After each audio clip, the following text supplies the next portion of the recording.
Well, I honestly never thought we'd be here. Way back in 2019, I watched through all the Descendants movies. In fact, Descendants 1 is my most watched video of all time, still to this day. And you know, looking back at these now, like, we didn't know how good we had it. They helped propel Dove Cameron's career to where it is today, and I mean, these movies were huge back in the pre-pandemic world. And now, here we are 5 years later, we're finally getting the next Descendants movie that no one asked for. And you better believe when I woke up on the 12th, I had about 4 million emails of people being like, "Hey, did you know they made a 4th Descendants movie? It's out right now, can you watch it, please?" Descendants 4, The Rise of Gru. Now, seeing how the last 2 movies of the original trilogy went, I can only imagine how amazing this one's gonna be. So, come along, kids, let's take a walk. But before that, really quick, this video is brought to you by Skillshare. Somehow, summer's already here and 2024 is half over now, so...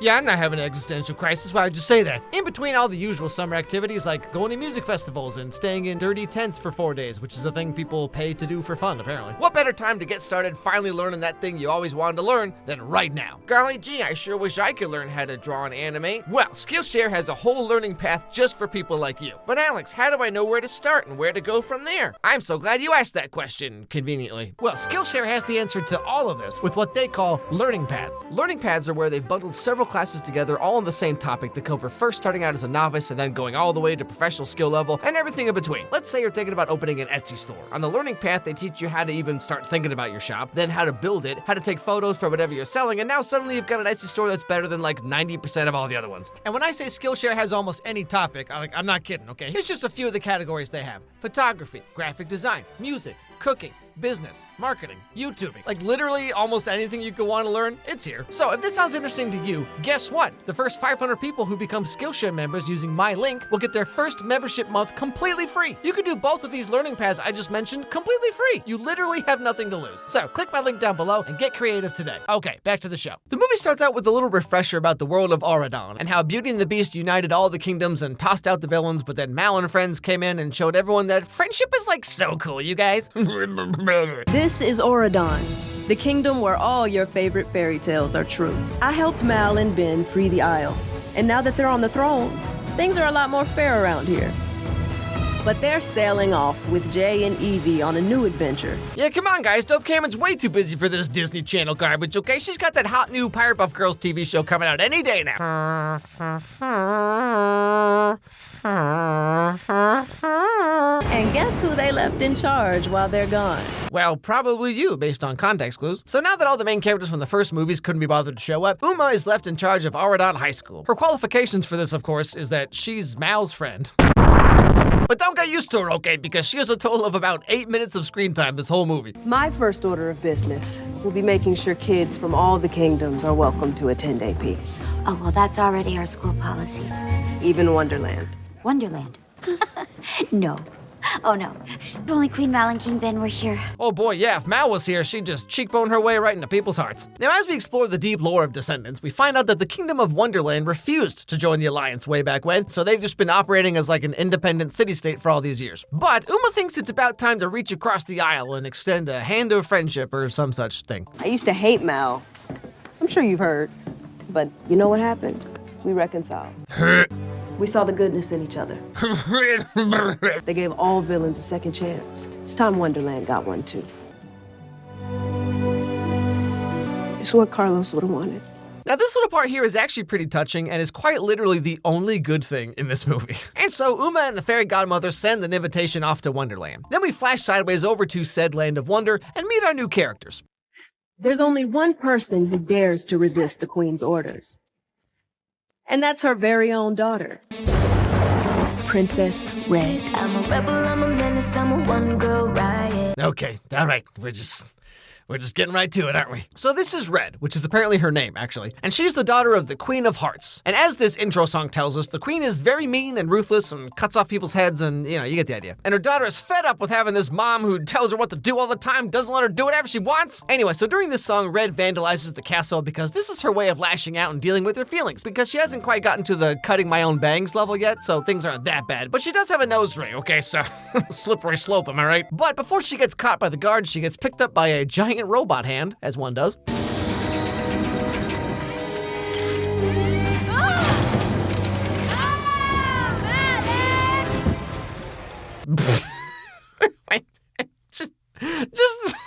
just the most full-hearted, convincing acting I've ever seen in my life.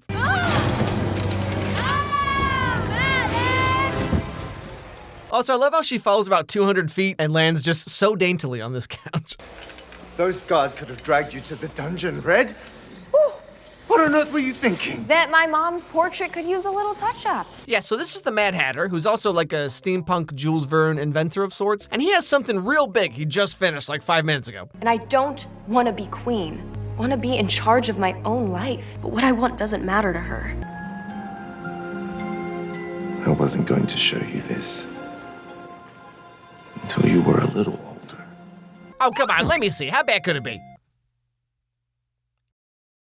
You need Jesus. No, actually, it's a time machine. My time machine. It takes you to the moment in time that can give you what your heart wants most. What the heck does that even mean? Well, Red, I guess it's about time I showed you my magic MacGuffin watch with plot-propelling power. But all the same, Red, being a bad girl, steals the time machine thing and takes it with her back to the castle. Now, then we flash back over to Auradon to meet our other new main character, the daughter of Cinderella, Chloe Charming. Gotcha. Dad, that's cheating. No, that's delicious. Don't listen to him. Your father's never cared about what other people think. I don't have to. I'm charming. Wait, hold on. Did they bring back Brandy and the Prince from that TV movie from 1997? Okay, totally honest here. This is actually a really cool idea. This was inspired. Dad. Mom. So this is love. All right, geez, come on, guys. You want to knock it off over there? It's like the 4th time today.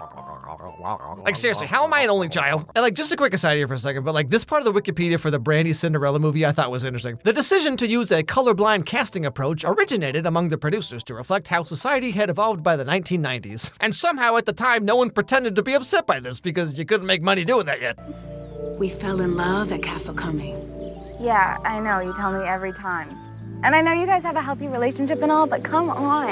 And it's a good thing, too. Or we wouldn't have been able to create this amazing family. No, stop, Mom. Nope, we're good. I don't need to know. I don't like where this is going. Also, shout out to Red for having her own musical number with pyrotechnics and robot arms. And then Chloe over here just gets like a $12 green screen backdrop that doesn't even match the foreground. Anyway, so Chloe is this perfect little princess and her parents are in love with each other. And they support Chloe and everything she does and her life is so perfect. Mom! You earned them, Chloe. You got straight A's last year. And volunteered for the Auradon Historical Society. And the thing I'm most proud of is that you're such a good person. That's why you're a great princess. You ever just see something so cheesy it's just like pain over your entire body? Anyway, so then we flash back over to Red, whose mom is none too thrilled about all this nonsense shenanigans that went on last night. Her Royal Highness, Her Grace, Her Bodacious lip fillers. Empress of Wonderland, the Queen of Hearts. So in contrast to what we saw with Chloe, Red's mom is very not like that. And because the Royal Guard captain guy couldn't catch whoever defaced the Queen's castle, he has to be punished, right? And so, to make her daughter more like her, the Queen has Red decide the punishment. It's up to me. Okay. Well, in that case, Off with his... Now, right that moment is when the invitation from Uma shows up, and the Queen, for some uncharacteristic reason, decides that having her daughter go to Auradon Prep would be a great idea. So they immediately just like jump in this G-Wagon thing and set off for Auradon.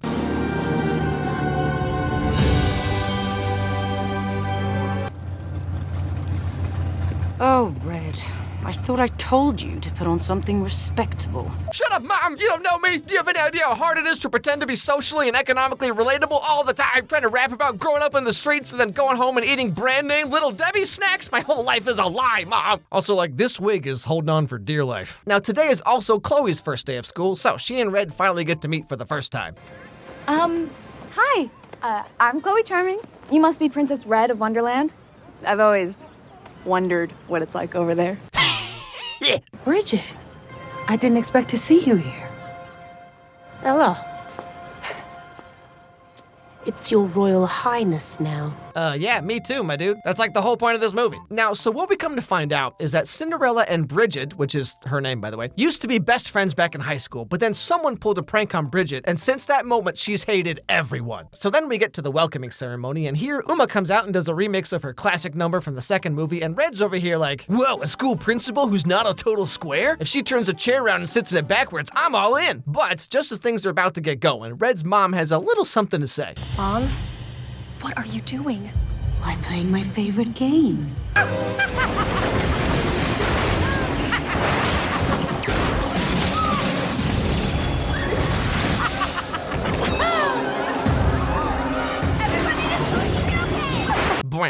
And so she summons all her soldiers and they take over Auradon. Stop it, Bridget. This is too far. Look, I know that what happened was hard for you, but that was ages ago. It feels like yesterday to me. Well, come on, like, geez, what kind of grown adult still holds on to what happened to them in high school, you know? I mean, so annoying. Like, geez, grow up already, am I right? Now, Cinderella tries to reason with her because, like I said, they used to be best friends, but the queen ain't having none of this friendship nonsense, thank you very much. And Red doesn't like her mom, but she hates goody-goods like Chloe even more because Red's not like other girls and has to make sure everyone knows that. Even your daughter knows it's wrong. She can't do it. Treason! She's guilty of treason! Exactly right, my dear. And that means off with her. Hey! Now, what I think is supposed to happen here is that Chloe is going to pull out her sword, which she just like has for some reason, and goes to attack the queen, and then Red rushes to stop her. But how it's edited makes it look like Red is trying to pull the sword out and Chloe's trying to stop her. Like, it's so weird.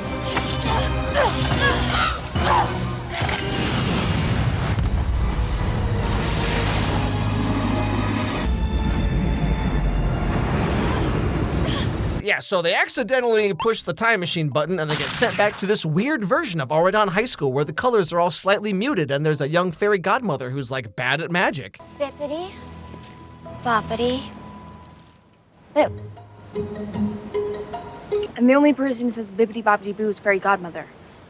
Maybe she's not a godmother yet. Fairy godmother sucks at magic. Auradon doesn't exist, which means I'm stuck in these faux leather pants for the rest of the movie? So here's the thing, Red wanted to go back in time a few minutes just before all the stuff with her mom happened, because now she feels kind of bad about the whole off with Cinderella's head thing. But actually, somehow, mysteriously, they got sent all the way back to when their parents and teachers were teenagers, back to the ancient year of 2002. But this is back before Auradon even existed, so at this point in time, it's called the Merlin Academy. So naturally, they're kind of freaking out about this, and they're both so upset they sing a song. what are you gonna do now? Run me through and steal my watch? Do it! Dude, could you imagine? The most insane Disney Channel plot twist of all time. But all the same, they decide to bury the hatchet for now and focus on trying to find their moms and get to the bottom of what really happened between them.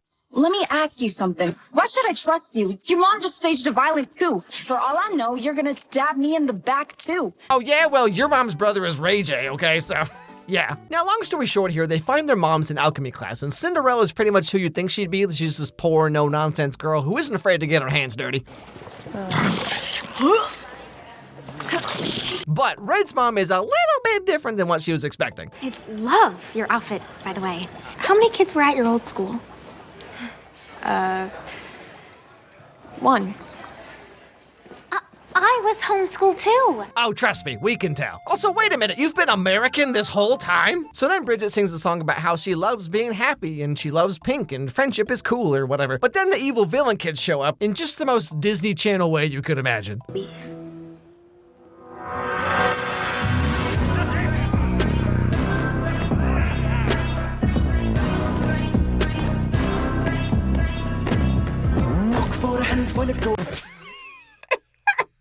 It's just...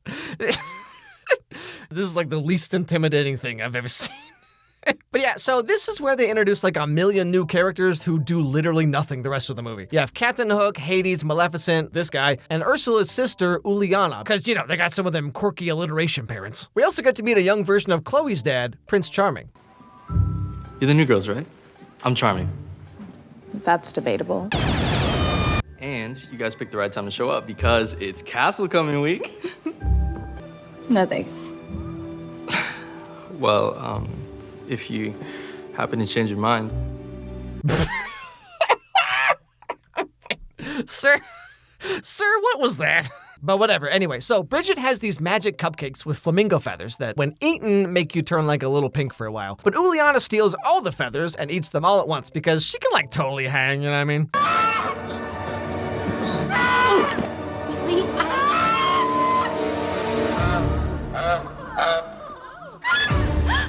So she gets mad, chases Bridget around for a while, falls in this fountain thing, and she's humiliated in front of the whole school. Now, Red and Chloe see all of this going on between Bridget and Uliana, and they come to realize that this is what sparks Uliana to do a prank on Bridget at the Castle Coming dance, which then leads Bridget down the path of evil as we know her in the present. We can still stop them before Castle Coming. That means we got a book to find.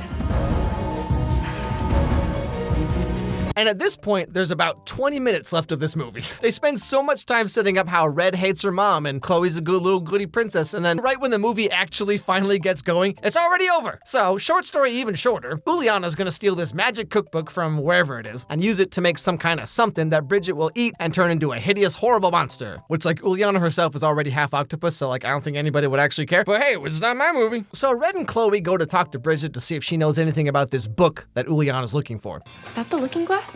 Yeah, it's been in the Wonderland Royal line for ages. What's it do? It shows you the future. Have you looked? No. I mean, why would I want to spoil the future? I'm sure it'll be wonderful.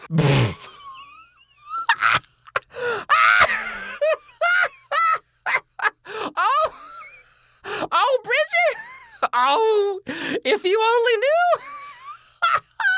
Oh, to be a kid in 2002 and have no idea what's coming. That's weird. I thought I had them all. Well, except the banned ones. Where would we find the banned ones? They're dangerous.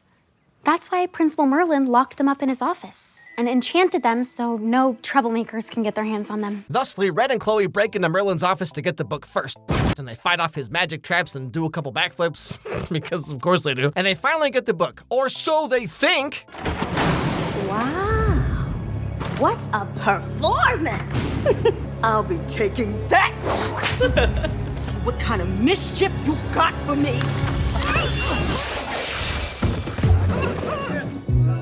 Okay, so turns out the magic cookbook was like Home Alone booby trapped to prevent any bad people from using it. So what is even the point of anything in this movie then? Red and Chloe go through all of this to steal the book before Uliana can get it, but she gets it anyway, but then she can't open it because it's cursed and it freezes them until Merlin shows up. So what is the point of Chloe and Red doing anything? This problem would have solved itself if they just stayed home. But like not even that though. If this is the case, how did Uliana read this book to curse Bridget in the original timeline if she can't even use it in the first place? Disney Channel movies, they don't always make sense. Like, even for Disney Channel, okay, like, this is rough. This isn't even half-baked. This is, like, raw, straight from the ChatGPT sludge pile, you know what I'm saying? So, yeah, they steal the book. They have no confrontation with the villain kids whatsoever. The movie's been hyping up the Castle Coming dance this whole time, but instead, they just ignore that and go back to the present, and what do you know? Red's mom is, like, nice or whatever. Mom, what are you doing? Why, playing my favorite game. Hearts!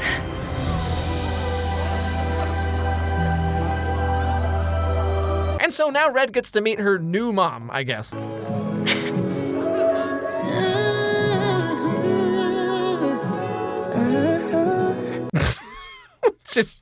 Just the most normal mother-daughter greeting. And so instead of the queen having some kind of introspective moment about who she's become, or Red and Chloe teach her the power of forgiveness, or don't let other people's actions define you, or anything like that, no. You see, they just force her to become a different person by going back in time and changing her whole life behind her back. What is the lesson here? Hey kids, don't get bullied. Thanks for watching. Oh man, wish I thought of that. But yeah, I mean, like, I still think the first Descendants movie is actually pretty alright, to be honest. But compared to this movie, I mean, this was a masterpiece. Everybody got what they wanted. But getting what you want can be dangerous, especially when you mess with the fabric of time. You didn't think that was the end of the story. No, I did not. Hey everybody, thanks for watching this video. If you liked it, please watch another one, because that's how the algorithm works. So click on this one that's being recommended to you right now, right here on the screen. It actually helps a lot if you do that, because like that's how YouTube knows that my videos are worth caring about. Also, if you have any movies or TV shows you'd like to recommend, send me an email at alexmeyerscontact@gmail.com, and I'll put them on my absurdly long list of movies that I need to get to at some point. Anyway, hope I made your day a little bit better, and I'll see you all next time.